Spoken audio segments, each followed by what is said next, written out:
Now, tonight, I'm going to invite up Terry to share with us his journey to Islam. This is what I call a feel-good story, but it's also an educational story. And I like to embarrass him by telling you the outcome before he tells the story. And the outcome I want you to take away from Terry's story. He's going to tell it. But I want you to go home tonight as a Muslim, and I want your mind to go up, and I want you to look in the mirror, and I want you to see somebody who now understands how much power you have. How big a difference you can make. How big a difference what you do in your circle of influence matters. You don't have to be a da'i. You don't have to be a scholar. You don't have to be somebody who studies before he talks. You can practice your faith and change the world. Tonight, brothers and sisters, it's my honor to introduce our guest. He's from Phoenix, Arizona. He is going to share with us how being a soldier in the U.S. Army, stationed in Guantanamo Bay, told to guard the prisoners, became Muslim. Please help me welcome our guest, Mr. Terry Holdbrooks. And with that, I became a Muslim. The end. Hey, why don't you guys take a 5-minute break? Go to the bathroom, get some water, stretch, stand up, breathe. I mean, you sat and listened to him for an hour. I couldn't listen to that for an hour. I really strongly suggest that you at least stand up. It'll get your blood flowing, you'll wake up, you'll feel better. Trust me, see, those who are standing up right now feel better than they did when they were sitting down. Trust me on this, I know what I'm talking about. It's simple, it's biology. So I'm like, that was a quick break. If you didn't have time to go to the bathroom in that time, oh well, I'm sorry. As Brother Khalil said, my name is Terry Holdbrooks. I was born in Phoenix, Arizona in 1983. I've lived in Phoenix for nearly all of my life.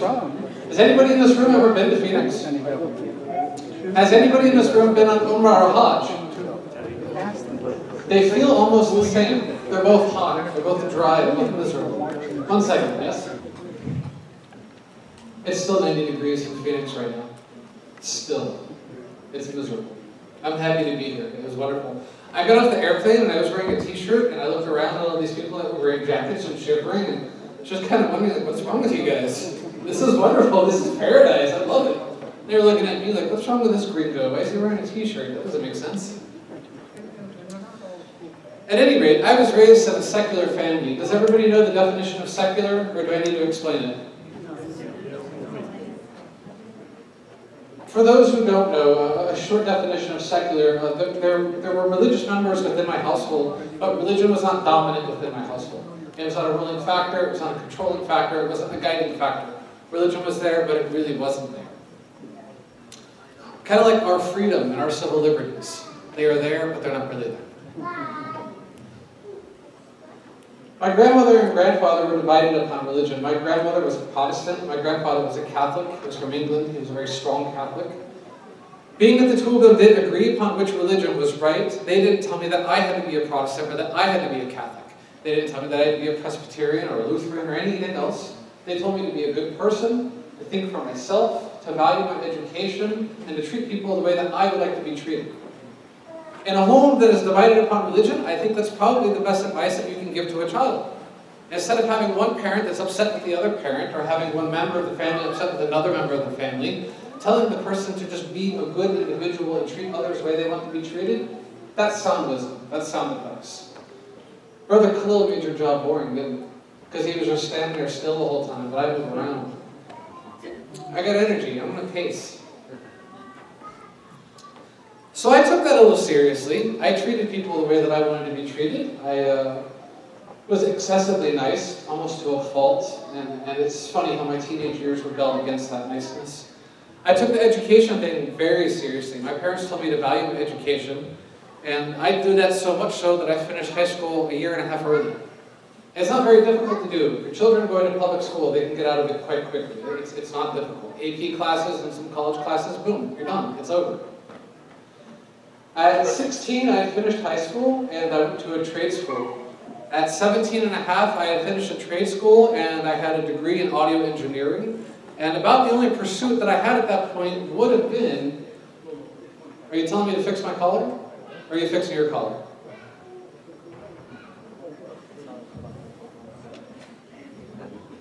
Okay, you're fixing your collar, not mine. Right.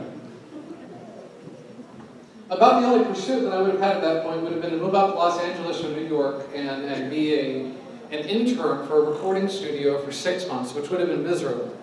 I couldn't imagine how I could possibly afford that. So I had to get a dead-end job, and it was kind of defeating.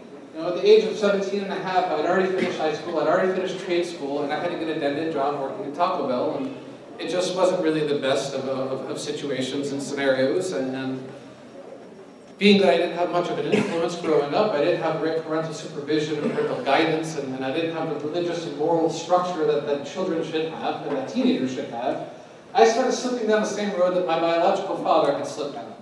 As I said, I was raised by my grandparents. My father and my mother, they separated at an early age because they had some fundamental problems to deal with.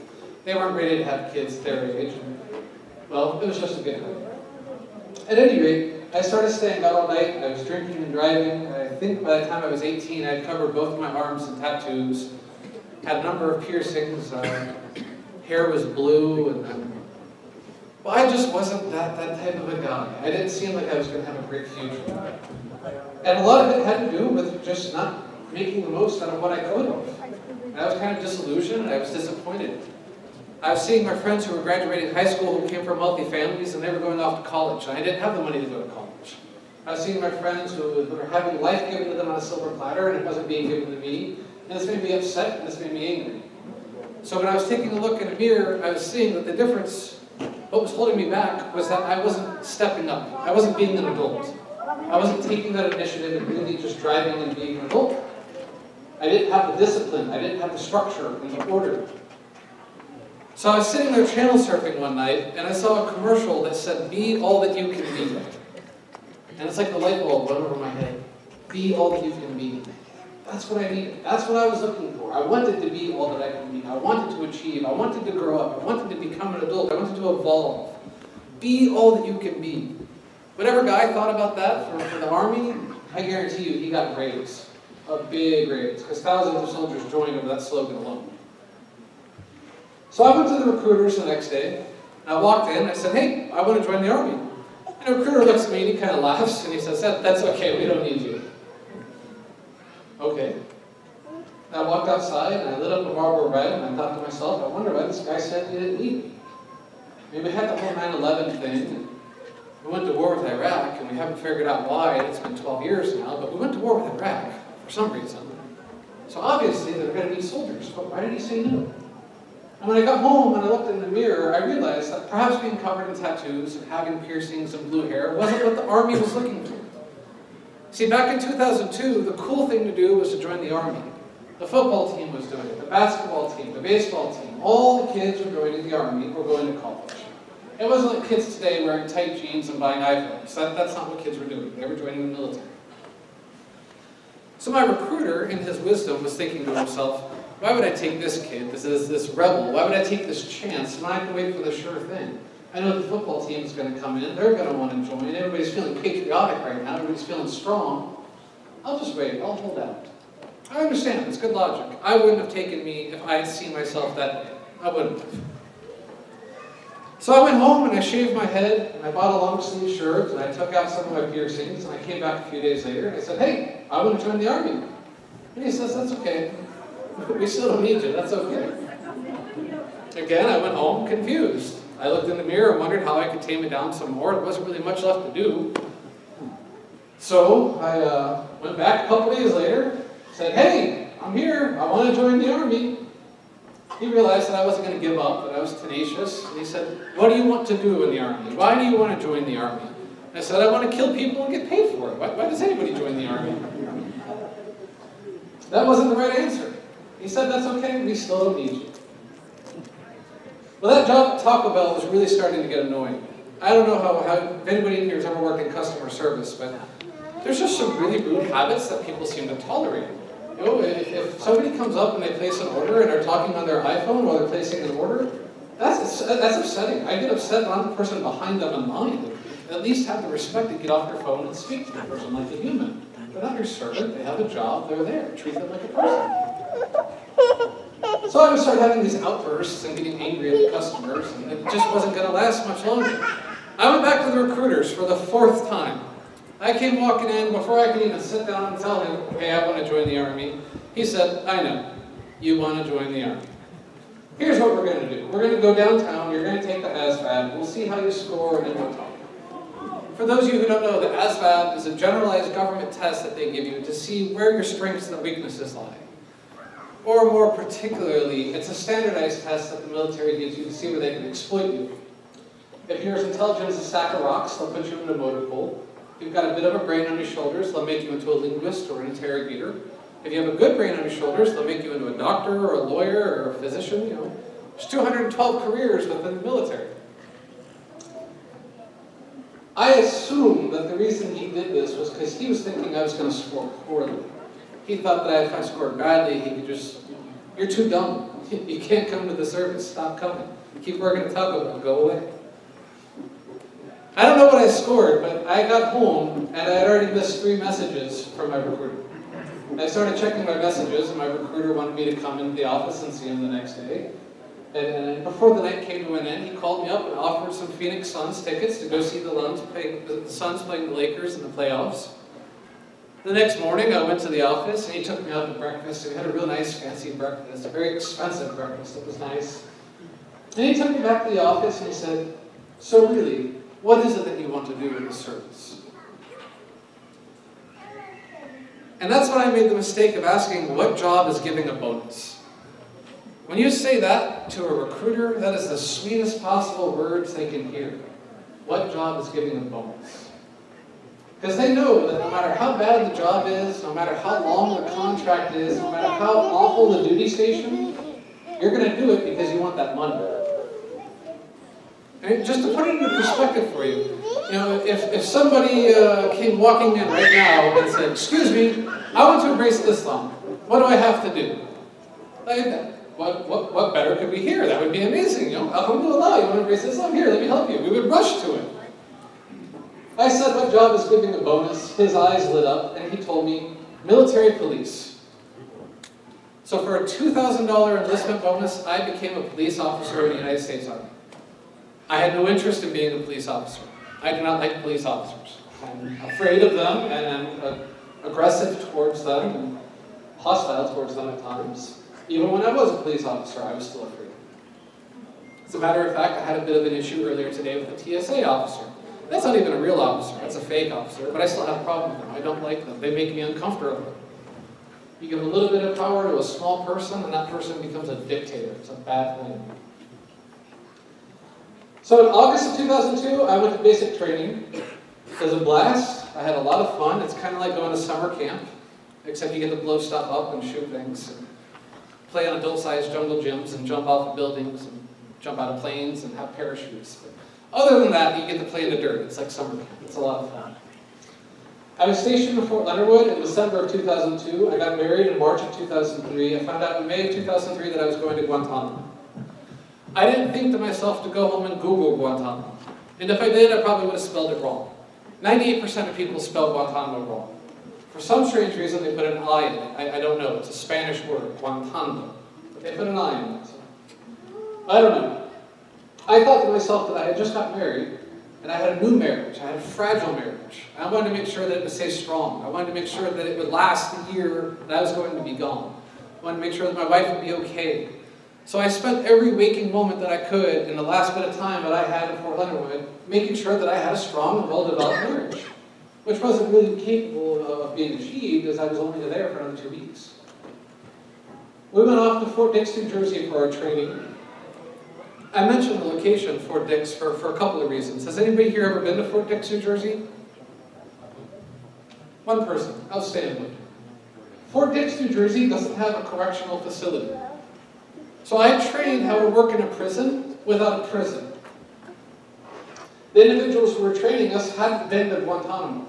They were normal correctional officers here in the US. They didn't understand anything about Guantanamo. They didn't know about it. They didn't understand the people who were there. They didn't know the rules and the technicalities or what the rules of engagement were. So this really wasn't the best of training. We couldn't use the manual from Guantanamo. We couldn't use the Guantanamo SOP, despite the fact that you can all go home tonight and go to Google and download it. We couldn't use the Guantanamo SOP because if it left the island, it would prove that Guantanamo existed. And back in 2003, Guantanamo didn't exist. So we used the manual for Fort Knox, which houses money. So I had people who hadn't been to Guantanamo training me in a fake facility with a manual that was for money, not for detainees. To top it all off, has anybody seen Jersey Shore on MTV? I heard somebody say yes. We didn't have any criminals to train with, if you can imagine this. I've seen Jersey Shore. I know there's criminals in New Jersey. There's lots of them. But we didn't have any. So for half the day, I would play the bad guy, and half the day, I would play the good guy. It was a lot like being 5 again, as a matter of fact. When it came to the actual technicalities of our training, the mechanics of our training, what we were going to be doing, our day-to-day interactions, the Army failed miserably to tell us what we needed to know. We were going down to Guantanamo completely ill-prepared. But when it came to cultural awareness, it was a different story altogether. If there were a couple soldiers together, maybe 3 soldiers, 3 would basically mean a team. 9 soldiers, which would be a squad. 30 soldiers, which would be a platoon. Whenever there was any number of soldiers together, somebody from our leadership would tell us, do not be complacent when we get to Guantanamo. Guantanamo is filled with the worst of the worst. It is filled with Al-Qaeda. It is filled with the Taliban. These people hate you. They hate freedom. They hate Jesus. They hate democracy. They hate everything you stand for. They will kill you if you turn your back on them. Do not be complacent. We heard this day in and day out. Anytime a few soldiers is together, that happens often. That happens almost all day. So we were hearing this quite a lot. As we were getting a little closer to finishing our training and getting ready to head down to Guantanamo, somebody got the bright idea of asking, well, who is Al-Qaeda and the Taliban, and why should I hate them? I mean, you guys have told us that they're the worst of the worst, but why? What did they do? Why are they so bad? How are they the worst of the worst? Well, soldier, let me tell you, they are the worst of the worst because they hate Jesus and freedom. They hate Christianity. They hate America. They hate us. They hate you because you're white. They will kill you. They are trained in mixed martial arts and they will not hesitate to end your life. Remember 9/11. They will kill you. Didn't really answer my question. Actually, just kind of frustrated me. At any rate, we had finished our training. We were getting on the plane to go to Guantanamo from Fort Dix, New Jersey, mind you, down to Guantanamo Bay, which is 90 miles south of Cuba. We landed 45 minutes later, and I thought to myself, did somebody not fill up the plane? Did we run out of fuel, or did an engine go bad? I mean, why are we getting off the plane? And we look around, and there's all these tall buildings, and there's halal food on every corner, and there's a lot of rude people, and I realized we were in New York City. It turns out our commander had arranged for us to go and visit Ground Zero. He wanted us to see Ground Zero as the last piece of U.S. soil before we went to Guantanamo. He wanted us to walk around and read the comments and see the photos and see the flowers. He wanted us to see the people who had died there. He wanted us to see the remains. He wanted us to see the rubble. He wanted us to see the destruction. And as we were getting back onto the plane, he gets us all together and he tells us, when we get to Guantanamo, men, obviously, don't be complacent. I want you to remember when we get to Guantanamo what happened here. When we get to Guantanamo, I want you to remember the 3,000 American lives that we lost here. When we get to Guantanamo, I want you to remember what Islam did to us here.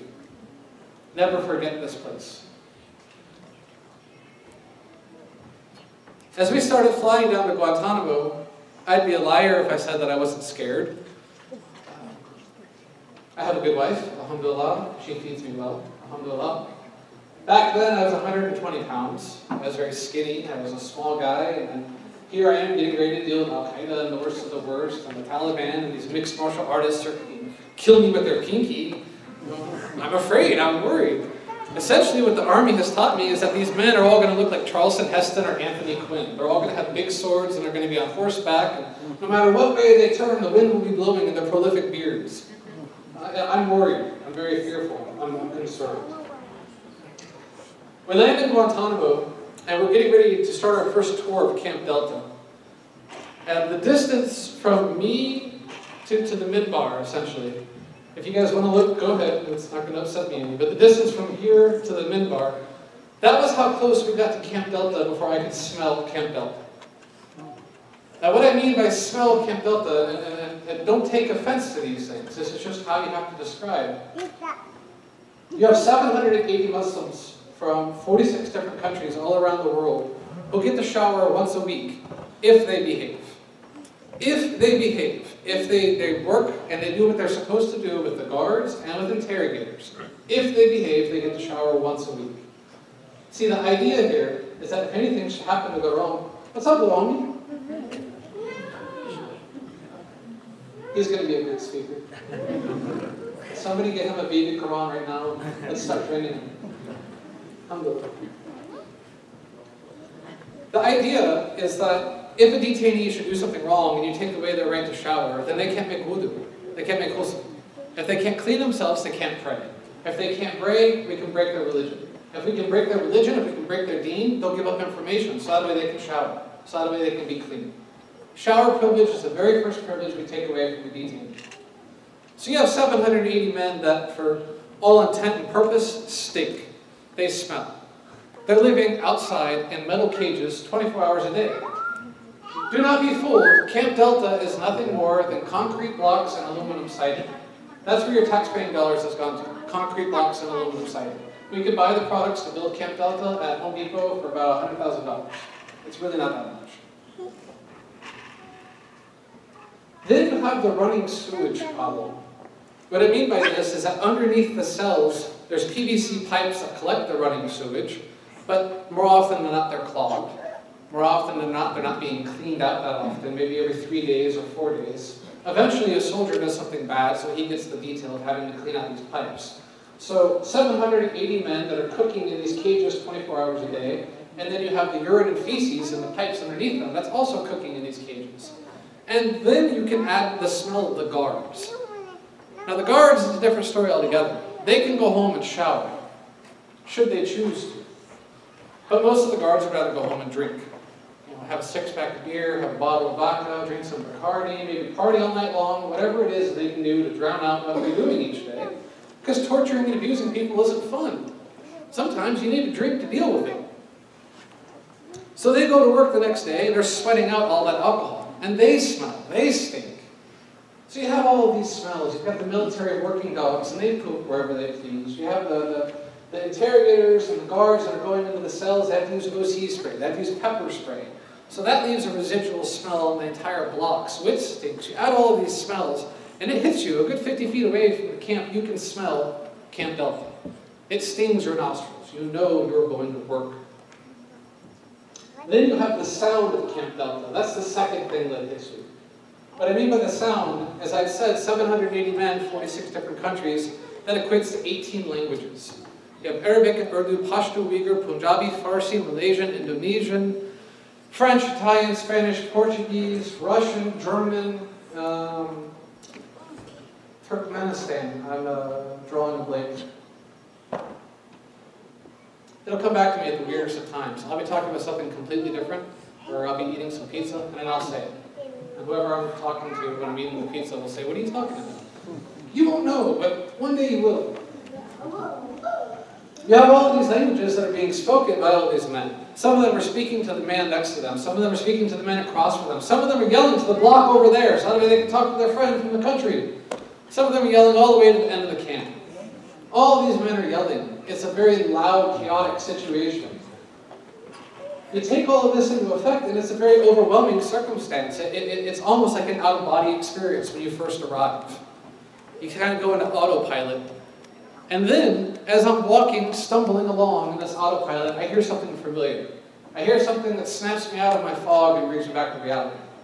7 cells down on the left-hand side, I heard a detainee rapping M&M from the top of his lungs. And I thought to myself, wait a second. wait. This is Al-Qaeda and the Taliban. This is the worst of the worst. What's this guy doing rapping M&M? Something doesn't add up here. Wait a second. But, you know, I suppose Eminem's a pretty bad rapper, so Al-Qaeda didn't like rap, they would like Eminem. I suppose it checks out. At any rate, we get next to his cell, and I look at him, I look at this detainee, and say, hey, you, what are you doing rapping? You're not allowed to rap. I know about you guys. You Muslims, you hate America, you hate freedom, you hate democracy, you hate good things about life, you hate women, you hate music, you're not allowed to rap. What are you doing? And he tells me that when he goes to interrogation, the interrogator will chain him to the ground in a stress position.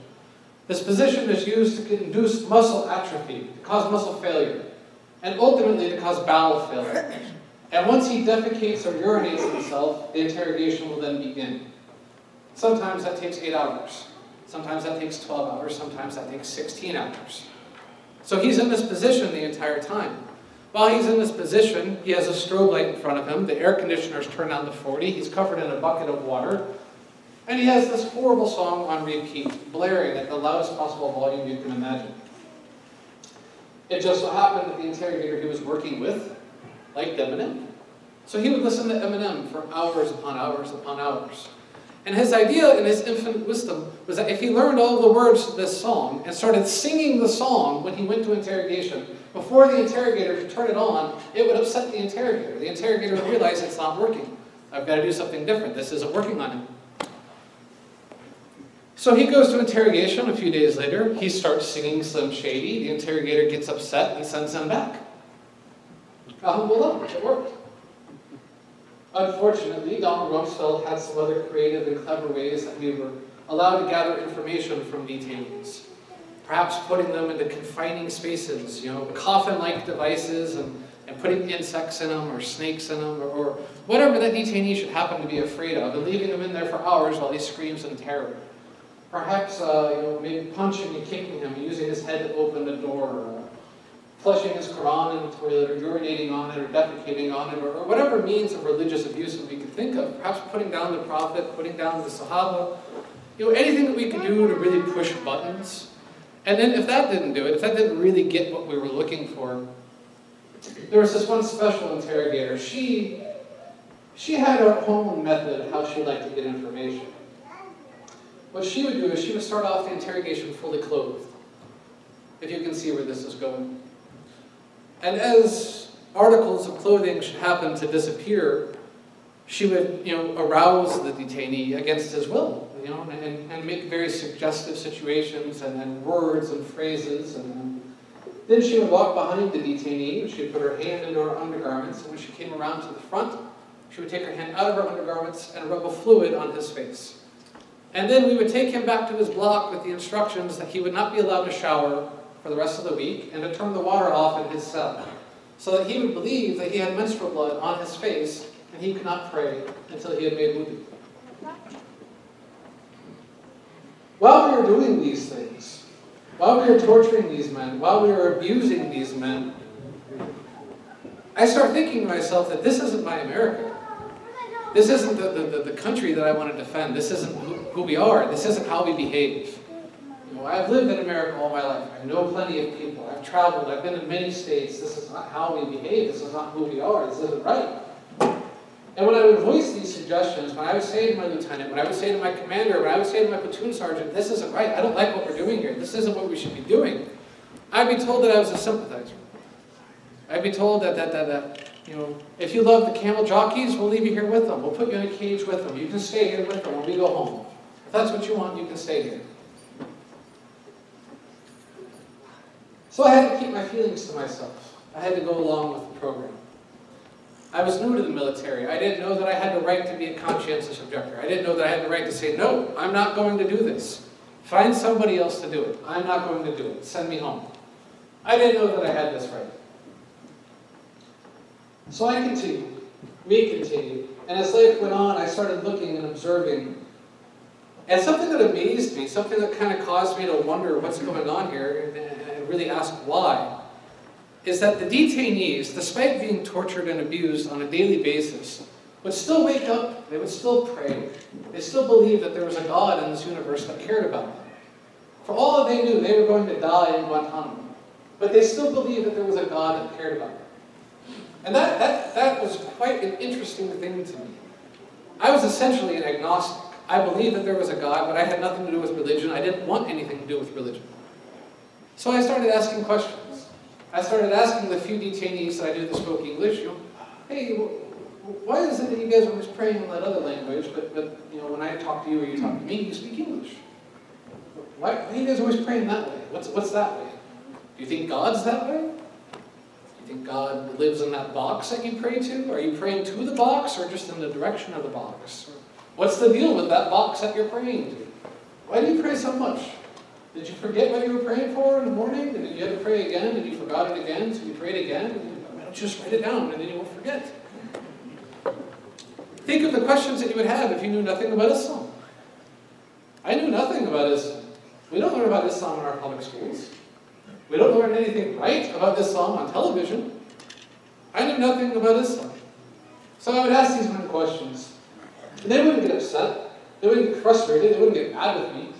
They would answer the question to the best of their ability. Obviously, we had a language barrier. But they would answer the question to the best of their ability, and they would go about their day. They didn't go into dawah mode. They didn't tell me that I was kuffar and I was going to burn in the hellfire. They didn't tell me that I should become a Muslim to save my soul. They just answer the question and go about their business. Meanwhile, I'm looking at my co-workers, and at least 75% of us are alcoholics. I was included in that. At least 75% of us were alcoholics. We could not deal with what we were doing. We were not equipped for this. 18-year-olds, 19-year-olds are not equipped to be torturing and abusing people. It does not come easy. It is not something that is easy to do. No matter how hard the military may try to make you look at the detainee as an object, when you hear an object, when you see an object scream, when you see an object in terror and pain, that object becomes a human real quick. And it becomes very hard to deal with. And you start hating yourself. You start really, really hating yourself. And that bottle of Jack Daniels is always going to make things feel better. So 75% of us guards are miserable. We can't stand what we're doing. We can't deal with this place. We're counting the hours until we can leave the block. But these men who are stuck in these cages for 24 hours a day are getting up and praying and believing that God cares about them, believing that God loves them. And they're going on about their business. They're able to smile. They're able to support each other. What's up?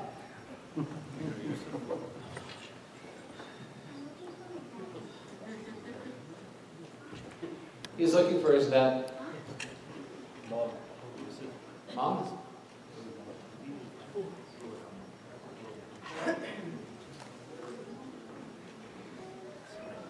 They're able to believe that God cares about them and that God wants for their well-being. And it prompts me to ask them, how can you believe that God cares about you when you're going to die here? You're in Guantanamo and you're going to die here. Why do you think God cares about you? The first detainee that I asked that question to told me that it was just Allah testing his deen. I didn't really quite understand the answer. Allah testing my deen. I didn't know what deen was. I had a vague concept of Allah. I still thought that Allah was a different God from the God that Christians worship. So I didn't quite understand things at this point. I asked another detainee. He said this was just Allah testing his faith. I asked another detainee. This was just Allah testing me. He's testing my strength. He's testing my devotion. I asked another detainee. There were those who would come before me who had it far worse than me. This is just a test. If this is the test that Allah has given me, bring it on. I can take it. About 15 men that I asked said essentially the same answer. This is just Allah testing me. So that got me to start wondering, maybe I wasn't told the truth about Islam. Maybe there was something more to Islam than the army had bothered to tell me.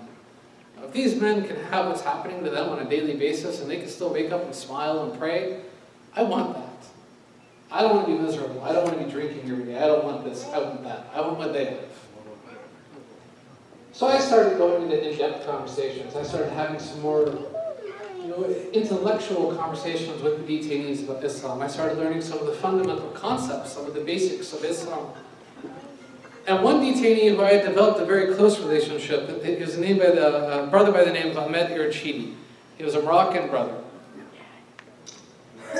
He and I had conversations probably for 2 or 3 months when this time came. But it would have been near November. I was having a conversation with him about the angels, and he was explaining to me that the angels weren't women or weren't the daughters of God, that they were just servants of God. And as we were talking about this, he asked me to open the beanhole to his door. The bean hole is essentially, it's where we serve food. It's a small hole, about this big. It's where we serve the food for the detaining. And I asked him why. It's not time for food. I can't open your bean hole. Why? And he tells me that he wants to give me his Quran. Now the significance behind this is that in Guantanamo you only get one Quran. When you arrive, they ask you what language you speak. They give you a Quran in that language. If something happens to your Quran, you're out of luck. Oh well. You don't have Wi-Fi, you don't have an iPhone, there's no Dar es Salaam publications, you can't go to Amazon, you're not getting another Quran. It's like Willy Wonka's chocolate factory. One everlasting gobstopper, you get one Quran. He asked me to open his bean hole so that he could give me his Quran. And I hadn't really had much of an interest in reading it, but I started thinking to myself that he was going to spend the rest of his life without one. This meant that he was going to spend the rest of his life and he was going to die without a Quran. It meant this much to him to give it to me. He wanted me to read it that night. So I started reading it. And at the end of the third night, I remember thinking to myself, this is the first time in my life I've ever read a religious book that makes sense. From the beginning to the end, the Quran is the easiest religious book to read. There's no contradictions, there's no confusion, you don't have to have a vast amount of faith and nonsense and make-believe and mysteries. It is the easiest religious book written, hands down. I wasn't ready to be a Muslim at that point, but that really piqued my curiosity. And unfortunately for him, it didn't answer all of my questions, it made many more questions. I came back and I said, wait a second, I thought you guys hated women. Fox told me you guys hate women. I see what you do to them, but you have a chapter named Mary. What's this about? Fox told me you don't like Jesus. The army told me you don't like Jesus, but you have a chapter named Mary and you refer to Jesus often, but you call him Isa. What is this about? I had many more questions. Unfortunately, Brother Irachidi was on something called the frequent flyer program. What that means is we would move him every 2 hours. We'd move him from one block to another block, one cell to another cell, one camp to another camp. We were trying to keep him up for about a month. We figured that after a month of no sleep, he would just tell us everything he knew. He was well respected amongst the entire population of the camp. Everybody knew who he was. Everybody respected him. If he walked onto a block and said to be quiet, the block was silent. If he said riot, the block would riot. He didn't have to explain why. He just said, and it was. What the Army couldn't understand, what DOC, Department of Corrections, couldn't understand, is that he was so well respected by his peers because of his knowledge. Because he had memorized the Quran, because he knew his hadith, because he could recite Tajweed. That was why he was so well respected. They thought that he was some type of a great general. They thought that he had prolific amounts of military knowledge. They thought that he knew where the weapons of mass destruction were. So they were interrogating him heavily. They were abusing him heavily. About a month went by, and in that month, I had been taking Islam for a test drive, more or less. I had decided that maybe when I got home, if I didn't drink an entire bottle of vodka, but maybe I had coffee instead, that would probably be a better thing for me. Maybe I should try this out. And then I quickly learned that when you don't have a hangover, going to work is a lot easier and you feel better. Not having a hangover is awesome. That's why those Muslims don't drink. I get it. Hangovers suck. I get it. You stop smoking 2 packs of cigarettes each day, you feel better. You can breathe, you can run, you have good physical fitness. That's why those Muslims don't smoke. I get it. That's why some of those Muslims don't smoke. I get it, yes.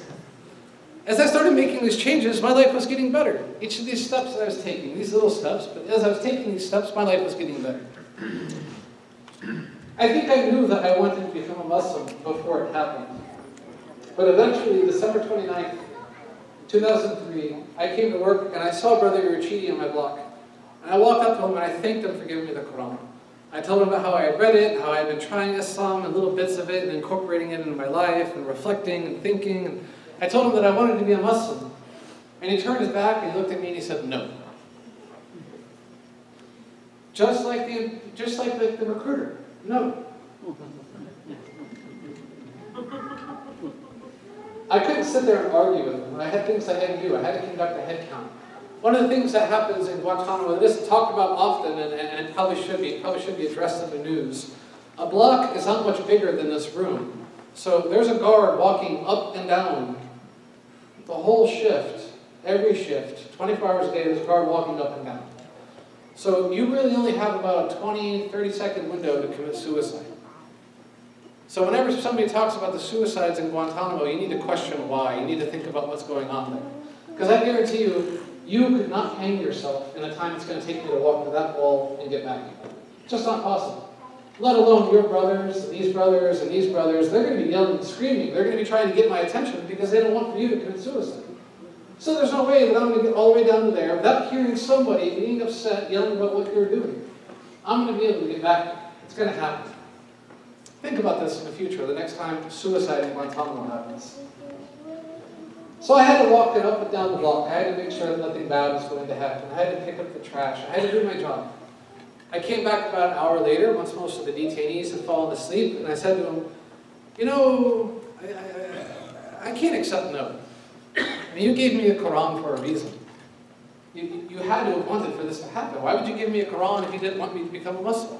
Why would you have conversations with me about this? I'm going to answer my questions if you didn't want for me to become a Muslim. Why would you say no? Am I not good enough? Is there something wrong with me? Is it because I'm white? Is it because I have like tattoos? What is it? Why can I not be a Muslim?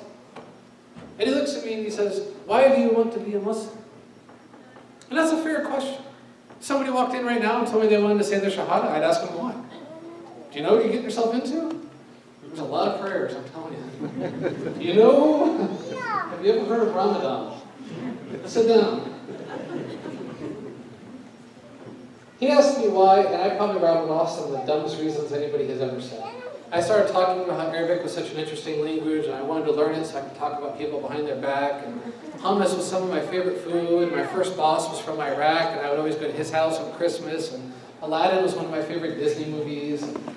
But none of this has anything to do with Islam, obviously. And he tells me to shut up, sit down, let the adults speak. You understand, as a soldier in the United States Army, if you become a Muslim, your whole army is going to look at you differently. Your commander, your soldiers, your platoon, everybody is going to look at you differently. That flag on your shoulder, your country is going to look at you differently. That ring on your finger, your wife is going to look at you differently. Your family is going to look at you differently. You're covered in tattoos. This is going to have to stop. You have holes from these piercings. This is going to have to stop. You speak like a sailor. This is going to have to stop.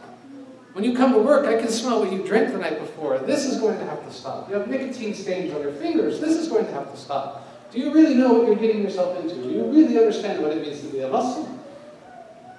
Anybody in here have a teenager?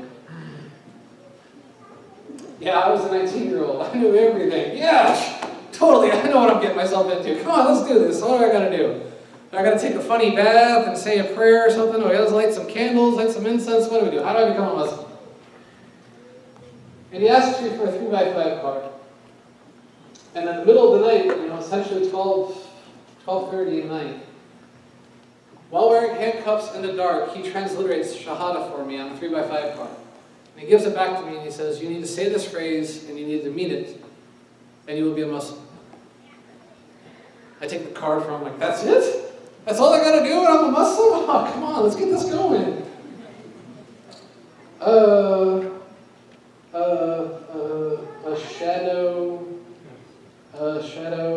Anna. Who's Anna? You guys ever told me anything about Anna? Is this some other prophet or something? Who's Anna? Oh, Anna. Fahm. Shadow Anna la.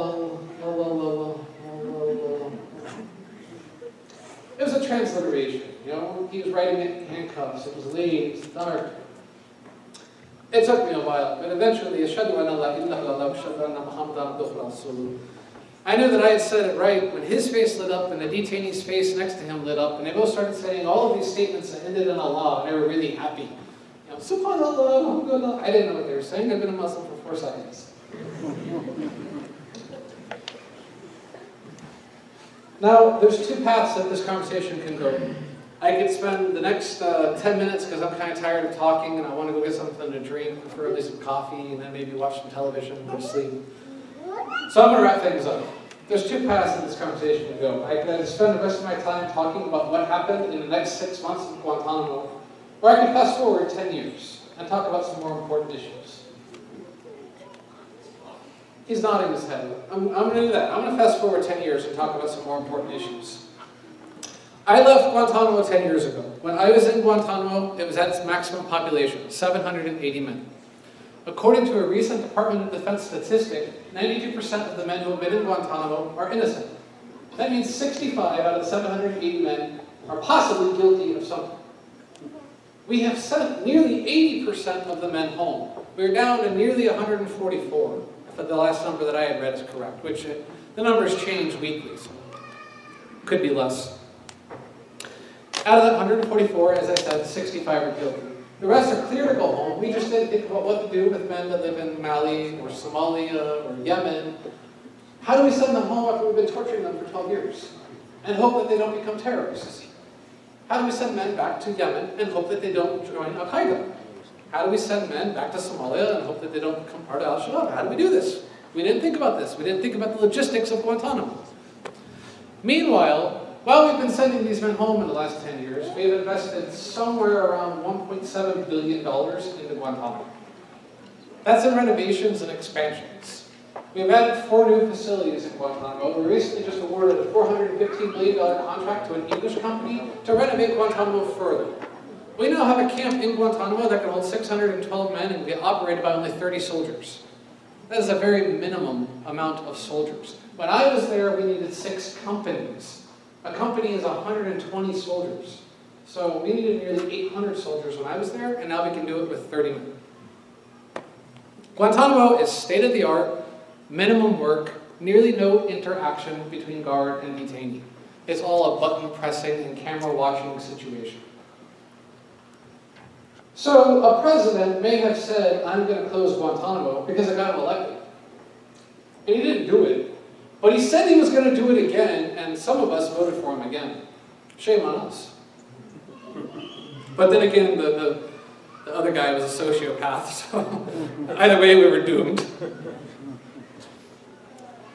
As Brother Khalil had mentioned, with the National Defense Authorization Act of 2011, particularly Title 10 of the National Defense Authorization Act of 2011, President Barack Obama, the Army, the Navy, the Air Force, the Marines, the Coast Guard, the FBI, the CIA, the NSA, and probably the IRS, just because they're evil to begin with, have the right to send any American citizen to Guantanamo, indefinitely.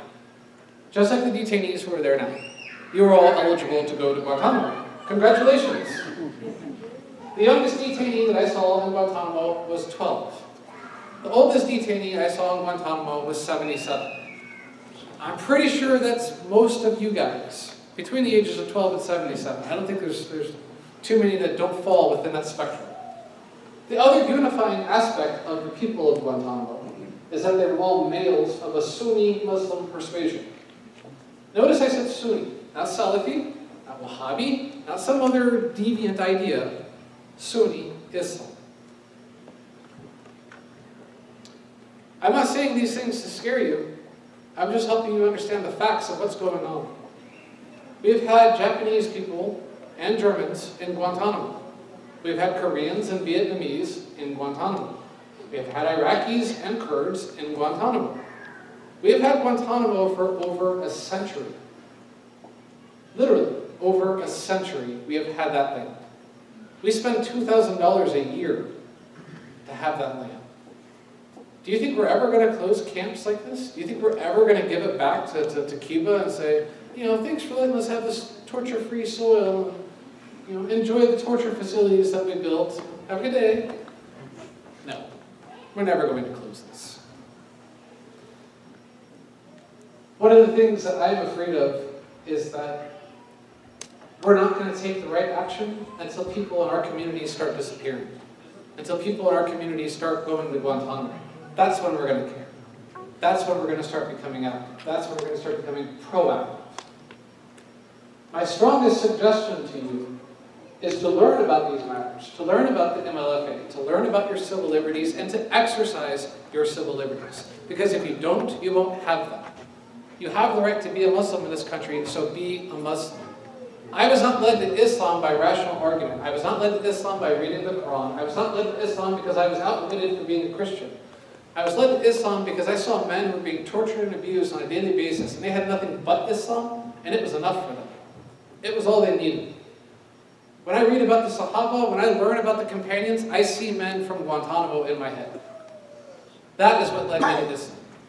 If I had walked into a masjid before Guantanamo, I would have no interest in becoming a Muslim, because you guys would be no different to me than any other church, because we behave the same way. We bicker with each other, we fight with each other, and we don't take care of our problems. Sorry to come down so hard. I wrote a book about my experience in Guantanamo. You can guess what happened. You can want to guess what happened, but you can get an answer to it if you should like. If you happen to have donated tonight and you donated at least $250, give myself the pledge, give Khalil the pledge, give one of us the pledge, and I will give you that book. You can have it. You donated. It's a tax-free thing. You'll get your money back, and you get a book. SubhanAllah. Jazakallah khairan. Thank you for having us here.